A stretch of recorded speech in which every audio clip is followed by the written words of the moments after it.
लखनऊ से एक अखबार छपता है दैनिक जागरण, बड़ा मशहूर अखबार है, पूरे देश में अलग अलग एडिशन आते हैं इसके। तो जागरण के लखनऊ एडिशन में एक खबर छपी। खबर ये थी कि लखनऊ के रहने वाले इंडियन ऑयल कॉरपोरेशन के रिटायर्ड एक अफसर जिनका नाम महमूद अली खान है, उनकी उम्र करीब 65 साल, उनकी वाइफ दरख्शां जिनकी उम्र करीब 60 साल और उनका एक बेटा शावेज जो शायद 30 साल के आसपास होगा, ये तीनों गायब हैं अपने घर से। 15 जनवरी के दैनिक जागरण में यह खबर छपी। इस खबर के साथ इन तीनों गुमशुदा लोगों की तस्वीर भी अखबार ने पब्लिश की।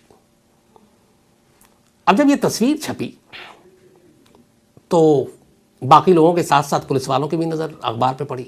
बाकायदा पुलिस डिपार्टमेंट में एक डिपार्टमेंट होता है जो PRO, जो लोग न्यूज़ क्लिपिंग, न्यूज़ चैनल पे क्या कुछ चल रहा है उनके बारे में, सरकार के बारे में, क्राइम के बारे में, वो सब चीज़ों की ऊपर नज़र रखते हैं।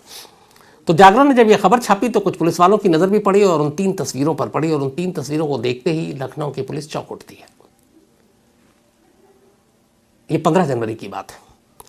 अब यहाँ पे इस कहानी को फिलहाल रोकता हूँ, थोड़ा सा पीछे चलते हैं।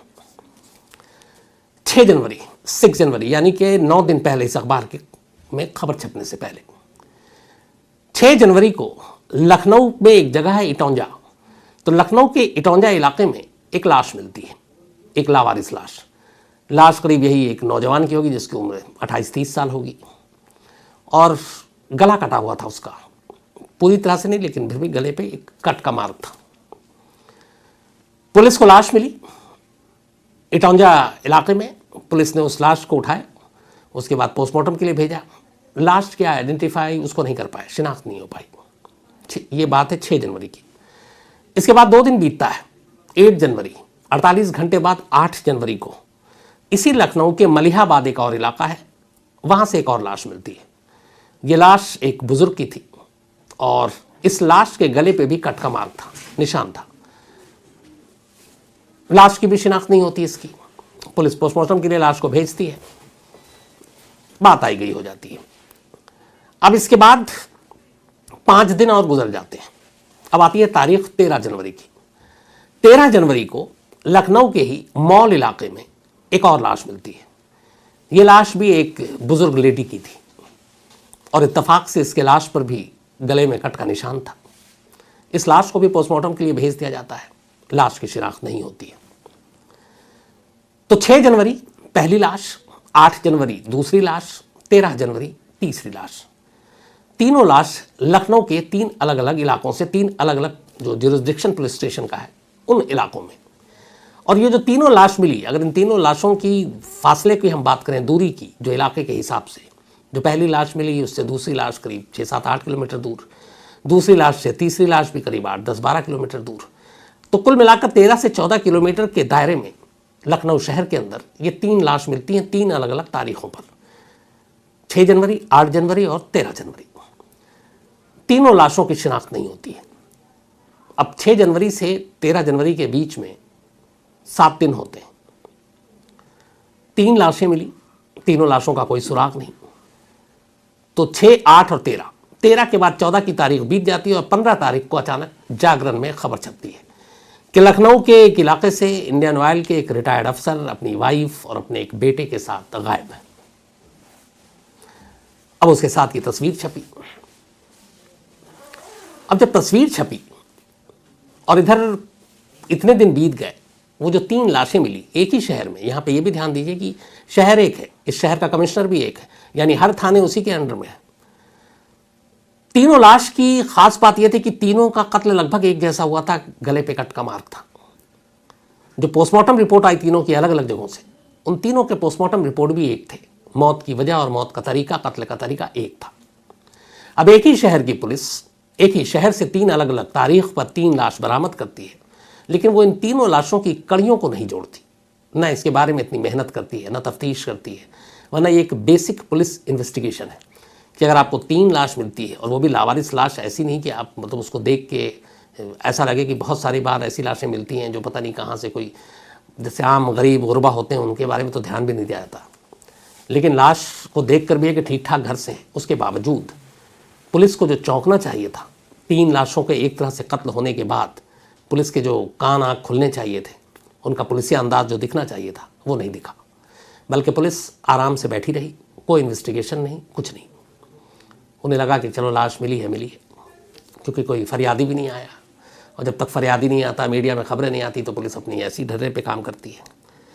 तो 13 के बाद 15 तारीख को अखबार में खबर छपती है, अब 3 तस्वीर आती है। जब 3 तस्वीर सामने आती है तब पुलिस चौंकती है, जो मैंने शुरू में कहा, और उसके चौंकने की वजह यह है कि इन 3 अलग अलग इलाकों में, 3 अलग अलग थानों में इन 3 लावारिस लाशों की जो रिपोर्ट लिखाई गई थी, जो तस्वीरें खींची गई थी लाश की, अखबार में छपी उन तस्वीरों से वो लाशें मैच कर रही थी। अब ये कहानी का एक पार्ट है, फिर यहां पे रुकते हैं। अब इसी दौरान 15 जनवरी को ये खबर छपी कि 3 लोग गायब हैं लखनऊ के। अब पुलिस ने इसको अपने संज्ञान में लिया कि भाई ये क्या बात है, 3 लोग गायब हैं। खबर ये थी कि ये परिवार, महमूद अली खान, दरख्शां उनकी वाइफ और उनका बेटा शावेज, ये लखनऊ से जम्मू कश्मीर घूमने के लिए गए और वहाँ कहीं फंस गए। अब जब अखबार में खबर छपी तो पुलिस ने घर पे तफ्तीश किया जाकर महमूद अली खान के कि भाई क्या मामला है। तो महमूद अली खान की बेटी और दामाद वो नोएडा में रहते हैं, एक बेटा और है इनका सरफराज। तो उन्होंने बताया कि उनके जो पेरेंट्स हैं वो सब 6 तारीख को, लड़की ने भी बताया, बेटी ने, वो कश्मीर गए थे घूमने के लिए। और कश्मीर जम्मू जाने के बाद वहाँ पे जो जम्मू कश्मीर हाईवे है वहाँ पे लैंडस्लाइडिंग हुई, रास्ता फंस गया और वो आगे नहीं जा पाए। तो इस वक्त वो कश्मीर में ही फंस गए। अब इसके बाद पुलिस ने कहा कि अच्छा, तो लखनऊ पुलिस ने एसएसपी रामबन, जो जम्मू कश्मीर में पड़ता है, वहाँ कांटेक्ट किया और उन्होंने कहा कि ये तस्वीर 3 भेजी और कहा कि ये 3 लोग लखनऊ के हैं और ये गए थे कश्मीर घूमने, ये गायब हैं, गुम हो गए हैं, लैंडस्लाइडिंग की बात हो रही है, जम्मू कश्मीर हाईवे पर थे, आप ज़रा पता कीजिए। एसएसपी रामबन को जब ये खबर मिली, एसएसपी रामबन ने अपनी टीम लगाई। उन्होंने वहाँ के जो रिजॉर्ट, होटल, वहाँ पे चेक कराया फ़ोटो के साथ कि जाकर देखो ये 3 लोग कहीं ठहरे तो नहीं है, हाईवे में कहीं फंसे हुए तो नहीं है। तो अब लखनऊ के 3 गुमशुदा को जम्मू कश्मीर में ढूंढा जा रहा है। उधर पुलिस अभी तफ्तीश कर रही कि तीनों कहाँ हैं। इसी दौरान अब ये कि ये तीनों गए थे, गुम हुए थे, ये कैसे पता चला।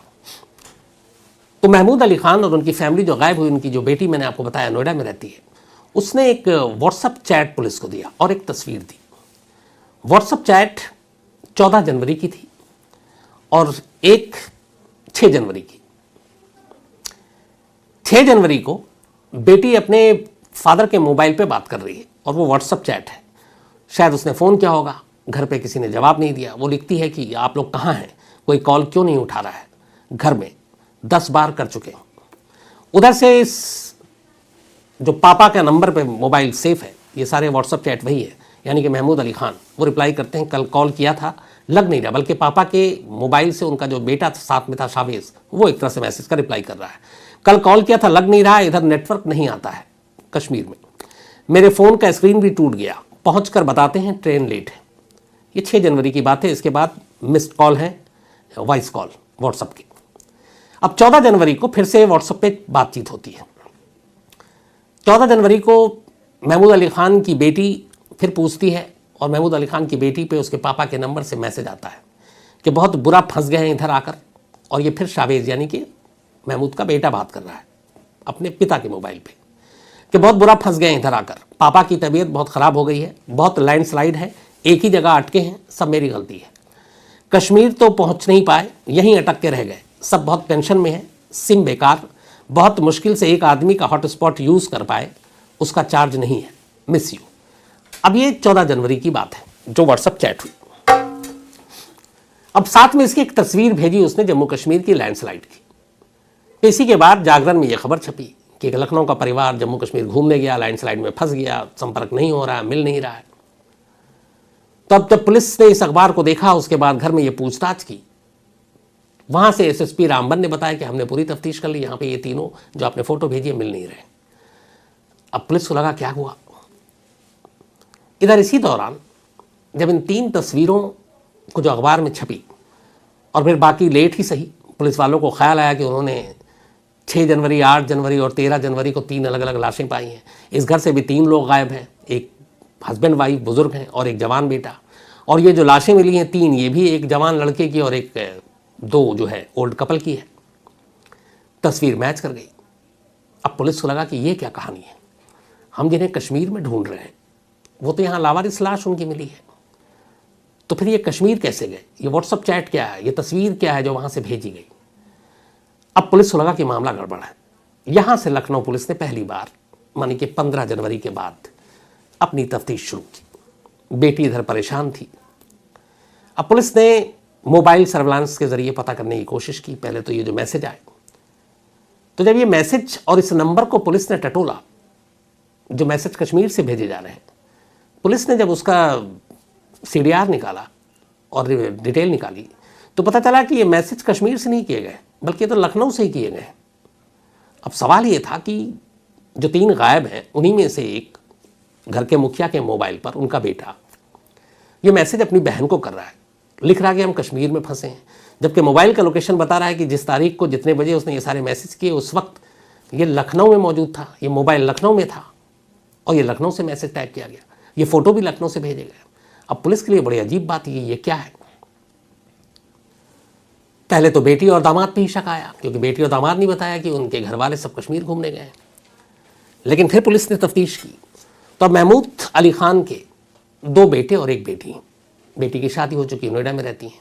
शावेज जो बेटा है उसकी ऑलरेडी लाश मिली, महमूद और उनकी वाइफ के साथ। एक बड़ा बेटा बचा सरफराज। अब सरफराज के बारे में पुलिस ने तफ्तीश की, तो जब सरफराज खान के बारे में तफ्तीश की तो पता चला कि सरफराज का जो मोबाइल नंबर है और जो ये मैसेज किया गया जिस दिन, जो लोकेशन लखनऊ का था, उसी जगह का लोकेशन सरफराज के मोबाइल का था। अब पुलिस के लिए और अजीब बात थी, फिर और तफ्तीश की तो पता चला कि सरफराज जो है 13 तारीख को जो आखिरी लाश मिली थी, इसके बाद 13 जनवरी को ही ये लखनऊ से फ्लाइट पकड़ता है और जम्मू जाता है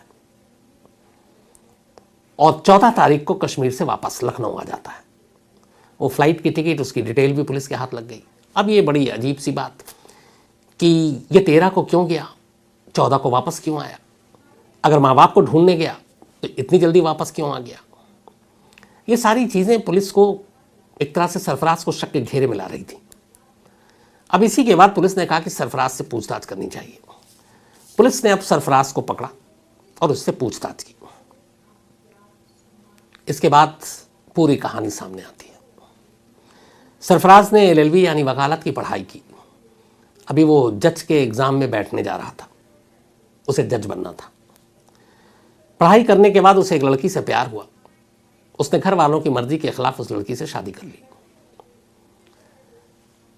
घर में जो शावेज को रिस्पेक्ट और इज्जत दिया जाता था, उसके माँ बाप, शायद सरफराज को नहीं मिलता था। वो अपने ख़ास तौर पर अपने वालिद, अपने फादर के बर्ताव से दुखी था। उसे लगता था कि घर में उसकी उतनी इज्जत नहीं है। उसे यह भी लगता था कि उसके फादर उसके ऊपर टोना टोटका करते हैं। ऊपर से उसने लव मैरिज किया। अब उसके दिमाग में आया कि पहले ही घर वाले उसे पसंद नहीं करते हैं, अब उनकी मर्जी के खिलाफ जाकर उसने शादी की है, तो हो सकता है कि वो सब जायदाद से भी बेदखल कर दें। इंडियन ऑयल कॉरपोरेशन से रिटायर्ड अफसर थे महमूद अली खान। उन्होंने अच्छी खासी लखनऊ में अपनी एक ज़मीन जायदाद भी तैयार की थी, तो पैसे भी ठीक ठाक थे। तो अब सरफराज को लगा कि उसके इस कदम से, उसके लव मैरिज करने से और पहले से ही नाराज़ उसको लेकर, क्योंकि वो शुरू में चाहते थे कि शायद इंडियन ऑयल कॉरपोरेशन ही ज्वाइन करे, लेकिन उसने ज़बरदस्ती वकालत की पढ़ाई की। ये सारी चीज़ें उसने बताई, तो उससे वो बड़ा गुस्से में था। और फिर लव मैरिज करने के बाद उसे लगा कि उसके फादर उसको जायदाद से बेदखल कर देंगे और वो चाहता नहीं था कि प्रॉपर्टी उसके हाथ से जाए, तो क्या करे। तब उसने तय किया कि वो अपने घर वालों को ही रास्ते से हटा देगा ताकि पूरी प्रॉपर्टी पे उसका कब्जा हो जाए। इसी के बाद उसने प्लानिंग की। LLB की पढ़ाई कर चुका था, वकालत की, कानून की बारीकियों को अच्छे से जानता था, इसीलिए उसने कानून को भी उलझाने के पूरे इंतजाम किए। 5 जनवरी की रात को वो करीब 90 नींद की गोलियां लेकर घर आया। 90।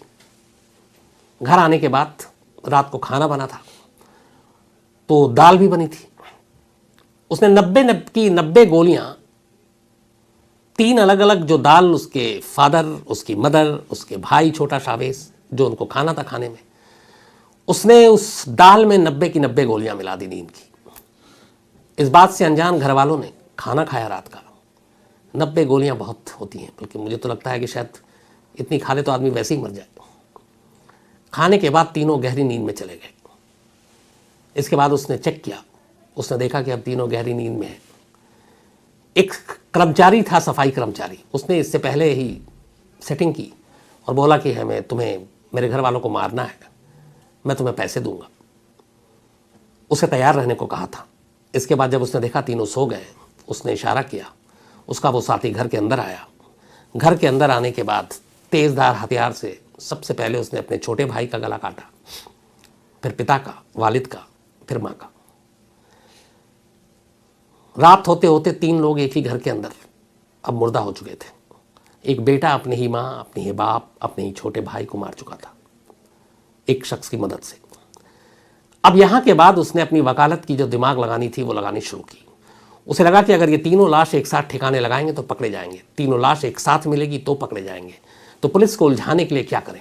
उसने सबसे पहले अपने छोटे भाई शावेज की लाश को लपेटा कपड़ों में और उसके बाद उसे गाड़ी में रखा और देर रात 5 और 6 जनवरी की दरमियानी रात सुबह अर्ली मॉर्निंग पल के उस बॉडी को ले जाकर इटौंजा में फेंक देता है।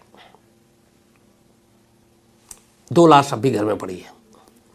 इसके बाद वो फिर आता है, फिर रात का इंतज़ार करता है। अगली लाश अपने बाप की फिर लपेटता है, गाड़ी में रखता है और मलिहाबाद में फेंकता है ले जाकर, जहाँ पहली लाश फेंकी वहाँ से करीब 8 से 10 किलोमीटर दूर।